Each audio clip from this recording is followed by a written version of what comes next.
মুক্তিযুদ্ধের আওয়ামী বয়ানের মতো জুলাইকেও কতিপয় স্বার্থান্বেষী গোষ্ঠী কুক্ষিগত করে ফায়দা নিতে চাচ্ছে।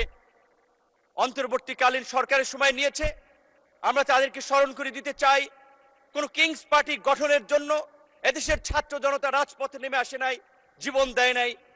ফ্যাসিবাদের বিরুদ্ধে দীর্ঘ ১.৫ দশকের লড়াই সংগ্রাম, তারই ধারাবাহিকতায় জুলাই তার উৎকৃষ্ট উদাহরণ। আমরা আজকের এই বিরোধী দলের নেতৃবৃন্দ, মাননীয় স্পিকার, আমি শুধু ২-৩টি নিউজ লিঙ্ক আমাদের বন্ধুদের উদ্দেশ্যে পড়ে শোনাতে চাই, আমাদের সংসদ সদস্যের উদ্দেশ্যে, যেটা গতকালকে আমাদের একজন মাননীয় সংসদ সদস্য জনাব আন্দাল ইব্রাহিম পার্থ তার বক্তব্যে বলেছেন, আমরা যে গত ১৭ বছর লড়াই সংগ্রাম করেছি, দেশের মানুষের মুক্তির সংগ্রামকে এগিয়ে নিয়েছি, আমরা সেটি জেনজির সাথে, তরুণ প্রজন্মের সাথে কানেক্ট করতে পারছি না, যার ফলে তারা হয়তো সঠিক বিষয়টা জানছে না।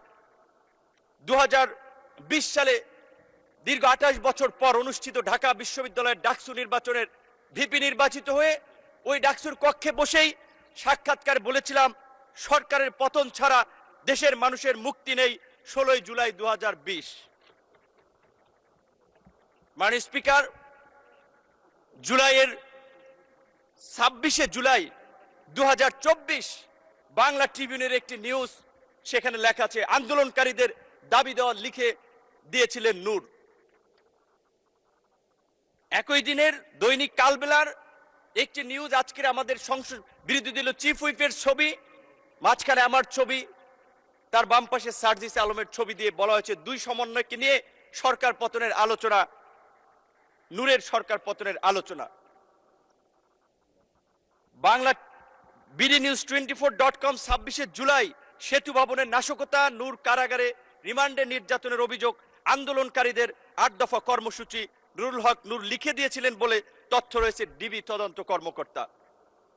২ আগস্ট ২০২৪ আদালত প্রাঙ্গণে নূর, সরকার পতনের 10% ধাক্কা দরকার, প্রশাসনের আন্দোলন ঢুকে গিয়েছে। শুধু এই কথাগুলো তাদেরকে এই কারণে স্মরণ করিয়ে দিয়েছি, আমরা যে লড়াইটা করেছি, আমরা যে সংগ্রামটা করেছি, এই সংগ্রামের পেছনে কত মানুষের অবদান, কত মানুষের ত্যাগ, সেটি আমাদের তরুণ বন্ধুরা হয়তো জানে না।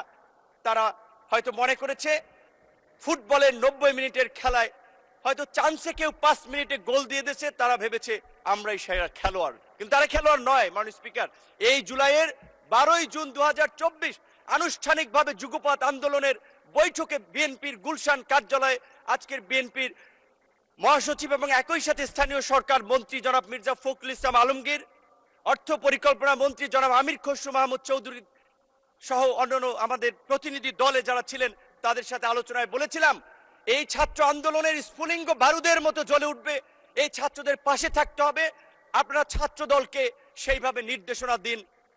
তারা সবসময় আমাদেরকে বলেছে, তোমরা যখন যেভাবে সহযোগিতা চাও, ছাত্র দল প্রস্তুত থাকবে। ভারতের শিলং অবস্থিত সালাউদ্দিন আহমেদ, আমি তাকে রেসপেক্ট করি, তার সাথে যে কয়েকবার কথা বলেছি, অত্যন্ত বিজ্ঞ লার্নেড মানুষ মনে হয়েছে। রাতে প্রায় তার সাথে কথা হতো ১৮-১০ মিনিট ২০ মিনিটের মতো। তিনি দেশ, জাতি, তরুণ প্রজন্মের দায়িত্ব নিয়ে কথা বলতেন। ঢাকা বিশ্ববিদ্যালয়, একই বিশ্ববিদ্যালয়, আপনিও একই হলের, সেও সিনিয়র, সেই সুবাদে তার কাছ থেকে পরামর্শ নিতাম। এই জুলাইয়ের মধ্যেও তার সাথে, এমনকি এই ৮ দফা যেটি আমি লিখে দিয়েছিলাম আমার আন্দোলনকারী বন্ধুদেরকে, সেটিও সালাউদ্দিন আহমেদের সাথে পরামর্শ করে, আলাপ করে।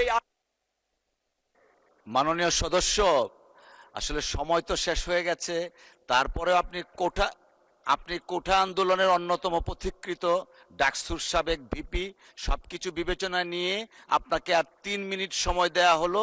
দয়া করে ৩ মিনিটের মধ্যে আপনার বক্তব্য শেষ করবেন। ধন্যবাদ আপনাকে। মাননীয় স্পিকার, যদি একটু বাড়িয়ে দেন, এটা হচ্ছে আমার প্রথম একটা বক্তব্য এবং ঐতিহাসিক এই সংসদে এই সময়ে কিছু কথা বলা দরকার, যেই অব্যক্ত কথা অনেকেই জানে। ঠিক আছে ৫ মিনিট, সর্বমোট ৫ মিনিট দেয়া হলো। ৫ মিনিট। মাননীয় স্পিকার, আপনি জানেন আজকের সংসদ নেতা বিএনপির চেয়ারম্যান জনাব তারেক রহমানকে 111-এর বিরাজনীতিকরণ প্রক্রিয়ার অংশ হিসেবে দেশ তাকে বাধ্য করেছিল, কিন্তু সুদূর প্রবাসে নির্বাসিত থেকেও তিনি দেশের সাথে, দেশের নেতা কর্মীদের সাথেই শুধু ছিলেন না, অপরাপর রাজনৈতিক দলের সাথেও সম্পৃক্ত ছিলেন। যেই কারণেই 2022 সালের 30শে ডিসেম্বর আনুষ্ঠানিকভাবে 31টি দলকে নিয়ে সরকার ও শাসন ব্যবস্থা পরিবর্তনের এক দফার যুগপৎ আন্দোলন সূচনা করেছিলেন। এবং আজকের আমাদের বন্ধুরা যে সংস্কারের কথা বলছে, সেই সংস্কার আমরা 2022 সালে 31 দফা রাষ্ট্র সংস্কারের রাষ্ট্র সংস্কারের সেই রূপরেখা দিয়েই আমরা আন্দোলন করেছিলাম। এমনকি এই 24-এর গণ অভ্যুত্থানের পূর্বেও আমাদের আজকের অনেক সংসদ সদস্য এবং সেই সময়ের আন্দোলনের বন্ধুরা আমাকে দায়িত্ব দিয়েছিলেন, বলেছিলেন আপনি কনফার্ম করেন এই আন্দোলনে বিএনপি আমাদের সাথে আছে, সাপোর্ট করবে, তবেই আমরা এক দফাতে আমরা যেতে পারি। তারই ধারাবাহিকতায় আমি যেদিন গ্রেপ্তার হই 19 জুলাই দিবাগত রাত 20 তারিখে পড়ে গেছে, সেদিন আজকের আমার ডান পাশে বসা মাননীয় তথ্যমন্ত্রী জহিরুদ্দিন স্বপন তার মোবাইল ফোনে আমির খসরু মাহমুদ চৌধুরী, বিএনপির প্রেস উইং এর কর্মকর্তা সাইরুল কবিরের মাধ্যমে বিএনপির মহাসচিব আজকের এলজিআরডি মন্ত্রী, তাদের সাথে কথা বলি। হেফাজতের নেতা থেকে শুরু করে অন্যান্য রাজনৈতিক দলের নেতৃবৃন্দের সাথে যোগাযোগ করেছিলাম।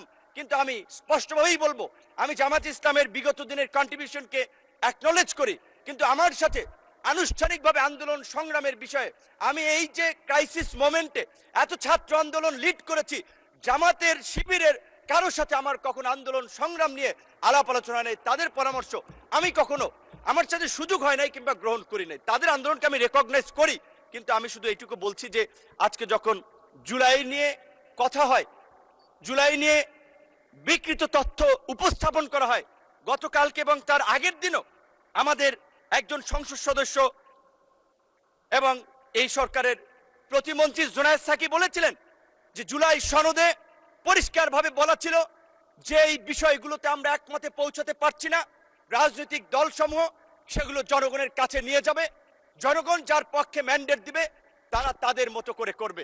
তো আজকে জুলাই সনদ যে ইস্যুতে বিএনপির দ্বিমত ছিল, নোট অফ ডিসেন্ট ছিল, সেটা বিএনপি বাস্তবায়ন করবে, এটাই স্বাভাবিক। কিন্তু এটাকে মিথ্যা, সত্যের সাথে মিথ্যাকে জড়িয়ে আমি মনে করি এই অপপ্রচার অন্তত আমাদের বিরোধী দলের বন্ধুদের করা উচিত নয়। এই সম্পর্কে আমি, তারা যেহেতু কোরআন হাদিসের রেফারেন্স মাঝে মাঝে দিয়ে থাকেন, তাই আমি একটি আয়াত দিয়ে আমি তাদেরকে বলতে চাই, যেটি সূরা বাকারাতে বলা হয়েছে, ওয়ালা তালবিসুল হক বিল বাতিলি ওয়া তাকমুতুল হককে ওয়া আনতুম তাআলামুন, অর্থাৎ তোমরা সত্যের সাথে মিথ্যার মিশ্রণ করিও না, জেনে শুনে সত্য গোপন করিও না। সুতরাং আমার বন্ধুদেরকে আমি বলবো, আজকে বিএনপি এবং তার জোট সঙ্গীদেরকে যেভাবে সংস্কার বিরোধী হিসেবে উপস্থাপন করা হচ্ছে, সেটি মোটেই একটি সুস্থ ধারার রাজনীতির লক্ষণ নয়। আজকে আমরা রাজনীতিতে গুণগত পরিবর্তনের কথা বলি, ইতিবাচক পরিবর্তনের কথা বলি। বাংলাদেশের সাবেক রাষ্ট্রপতি, সাবেক প্রধানমন্ত্রীর ছেলে, এই বাংলাদেশের জনগণের নেতা তারেক রহমানের লাইফস্টাইল, জীবনাচরণ, তার যে দেশ নিয়ে মিশন ভীষণ, আমরা তার মন্ত্রিসভায় কাজ করে আমরা দেখতে পাচ্ছি। তাই আমি আমার বিরোধী দলের বন্ধুদেরকে বলবো, আপনারা তর্কের খাতিরে তর্ক, বিরোধিতার খাতিরে বিরোধিতা না করে আল্লাহর রাস্তে এই 5 বছর এই সরকারকে গঠনমূলক সমালোচনা এবং ইতিবাচক পরামর্শের মাধ্যমে সহযোগিতা করুন। ইনশাআল্লাহ আমরা তারেক রহমানের নেতৃত্বে আগামী 5 বছর এই দেশকে একটি অনন্য উচ্চতায় এগিয়ে নিয়ে যাব।